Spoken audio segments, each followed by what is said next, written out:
My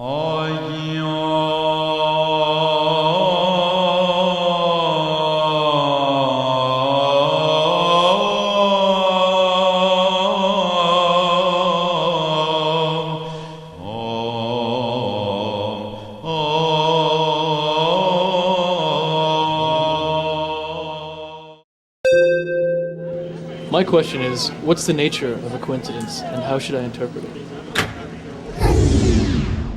Well, we only think about these kinds of events as coincidence because we suddenly perceive the nature of something that's hidden from us. And what is it that's hidden from us that its appearance is so startling and fascinating? Meaning. In contrast to our normal perception, we're astounded by the impression of an intelligent connection that seems to poke through our reality from some higher place.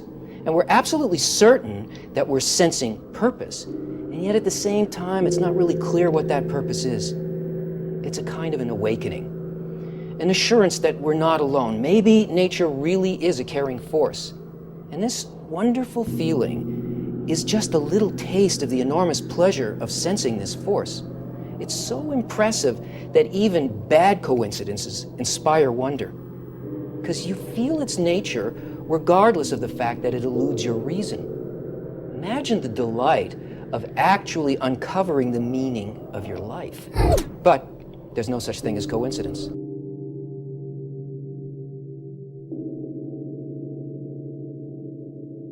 But when you cross the threshold spiritually, consciously, and you meet a spiritual being, if it's real, they will connect you to others.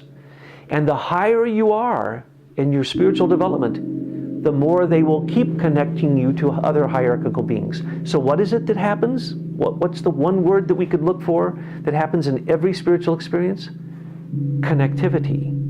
Connectivity to imagination, higher thinking, inspiration. You know that if you've had an inspiration, and most have, it connects you to a world of thought instantaneously that inspires you for the rest of your life.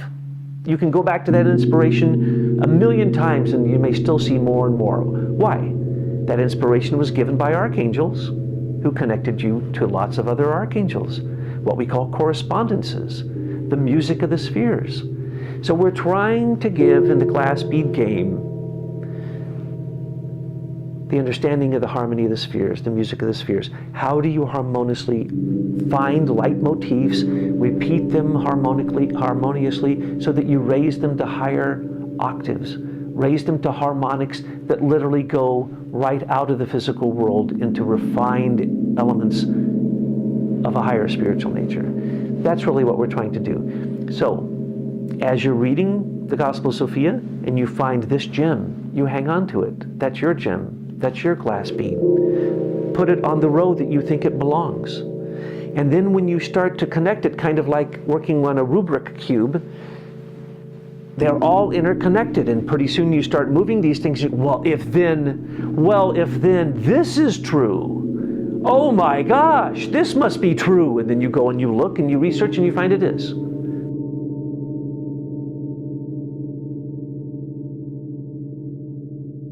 There's lots of different central tensions. There's the classic Roman central tension, which you are familiar with in another guise, between empire and republic. I'm familiar with it from I, Claudius, which if you haven't watched the PBS miniseries I, Claudius, I think a lot of my understanding of politics in drama comes from I, Claudius. I, Claudius is basically a story about someone who is pro-republic. He misses the days of democracy and the Senate, but now he lives in what is essentially a dictatorship run by an emperor, but that emperor is like his uncle. So he is simultaneously somebody who is royalty, someone who is a man of privilege, but he's also a scholar and an idealist, and he misses the republic, and he is of a generation of people that think, that hope, that the emperor is brief, that the emperor will not become this hereditary title, that the emperor will someday step down. And that wasn't as crazy an idea as it sounds. There's a great game that I'm not sure I can recommend you play, because in this day and age it would be considered, it's the most complex board game I have ever played. I've got a copy of it here. It's called Republic of Rome, but it does a great job of showing you how Rome went from being a republic to being an empire.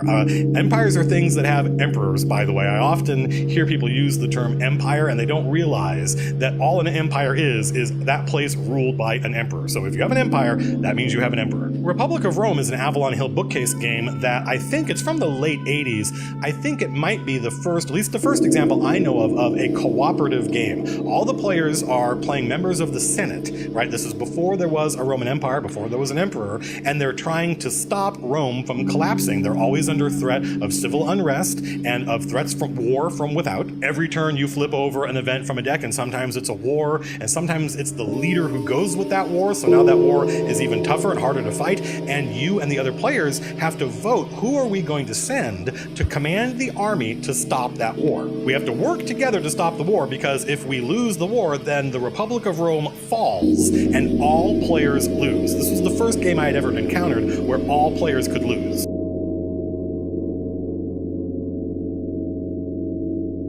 We think about how each of us can participate in the glass bead game. Let's break it down. What do you find in philosophy that you can also find in math? What would you do? You would perhaps look around, you'd study, you'd try to find similarities, you'd try to find wisdom that would impact the other and the way that they work together. One could directly go to Pythagoras and see that there are literally mystery schools that have been developed that show us how to pull these threads together.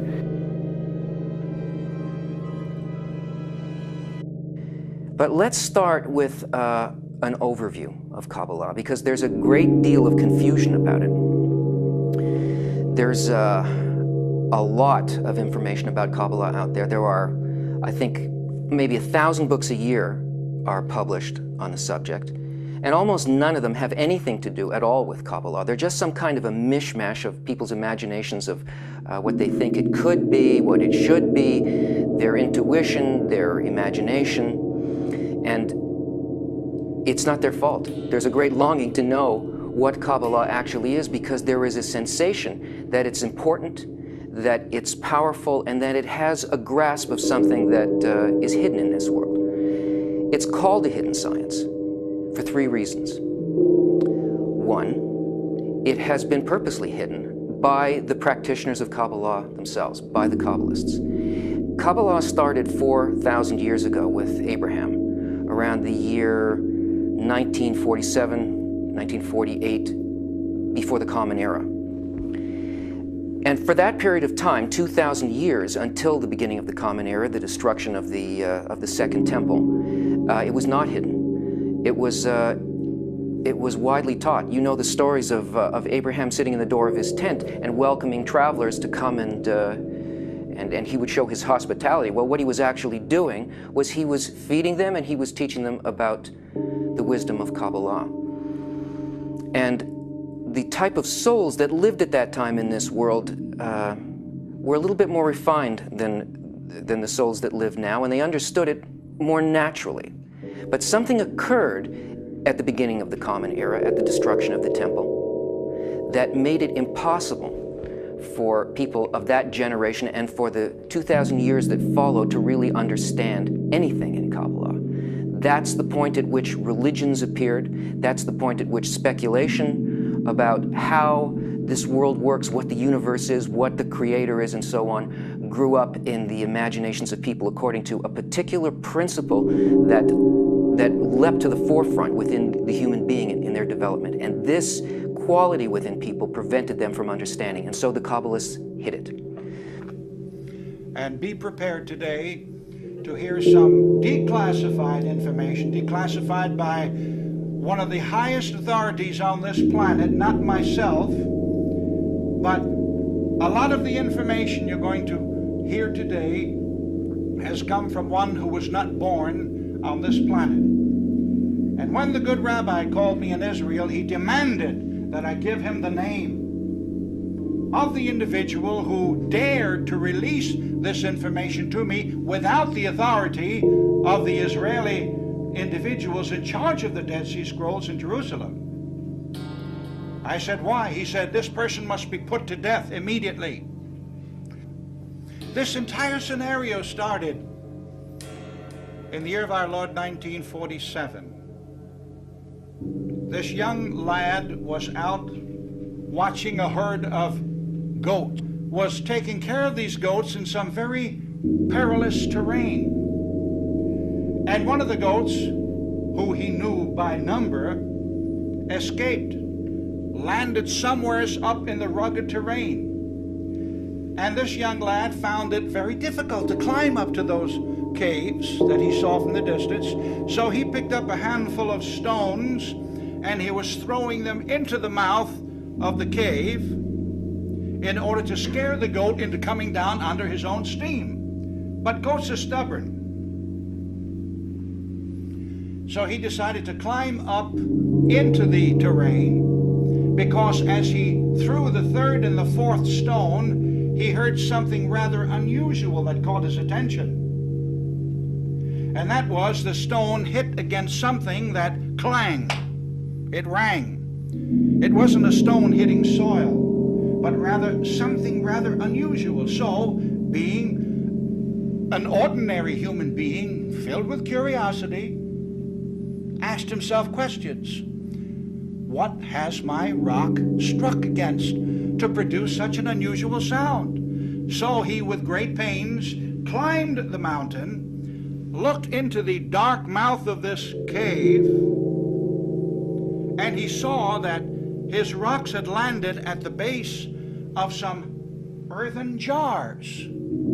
Very unusual. As the entire scenario goes, the young man didn't quite know what to make of it. He examined the pottery, and he looked inside of the pottery, and lo and behold, he found scrolls all wrapped together, some of them tied, some of them were not tied. The Institute of Antiquity, the Jewish Institute of Antiquity, has offered the sum of $1 million to anyone who to this day finds any additional scrolls. Now, why should the authorities, the religious authorities in Jerusalem, be all shook up because this information is revealed to the world? My friends, I'm opposed to any religion, I don't care what they call it, that keeps the people in darkness. I'm opposed to any religion that controls their people through fear. God is love. God operates on a love level. Do you agree? Say aye. And when you have communicated with the Almighty through that vehicle called love, you have nothing but fellowship and communion and joy unspeakable and full of glory.